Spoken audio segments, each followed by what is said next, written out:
Okay, we're answering the question, how do you make horseradish cream sauce? It's a great recipe if you start out with a nice little sauce like we have. In this class, one of the lessons was making white sauce / bechamel sauce.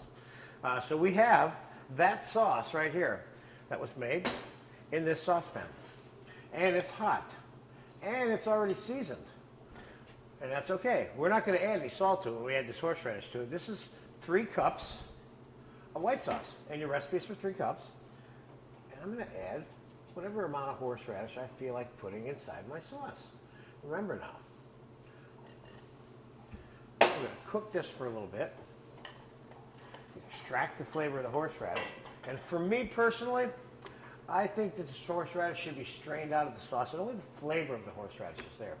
Let's say you were going to serve this with roast beef or corned beef or some kind of boiled beef, which would be the traditional place for this, okay? Not to suggest that you couldn't serve it with fish or chicken or all kinds of things like that too, but that's up to you.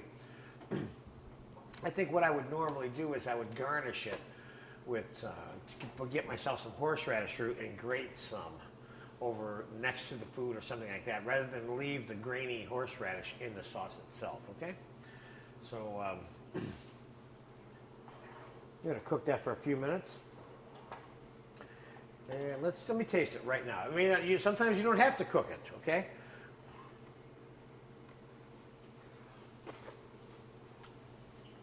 Ah, this sauce is good. This is really good. I hate saying things like that about my own food because I had something to say about that in your earlier introduction presentation about my opinion about my cooking. It's not worth very much. But let me tell you, this is good.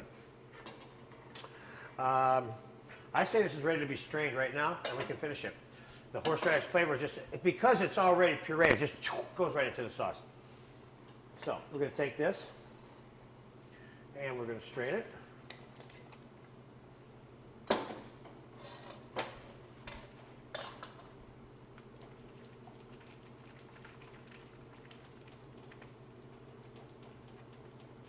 Some of that horseradish I pushed right through the screen, but I pushed that stuff through because it was small enough to go in there. There, it's not going to make the sauce kind of lumpy. Now you see, look at, there's the horseradish. But we kind of ripped all the flavor off of it in the process here, see? Now, let me taste it again. It was just good. I just want to taste it, to tell you the truth.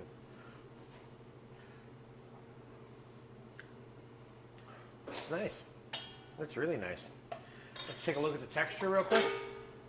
See, we already had a good texture with the white sauce that we made in this class. That's why the texture of this is good. It doesn't have to be adjusted. Another way of making this sauce is you could just put the horseradish in the whole cream and let it reduce and then strain it. It'll taste like horseradish if you reduce it down to sauce consistency.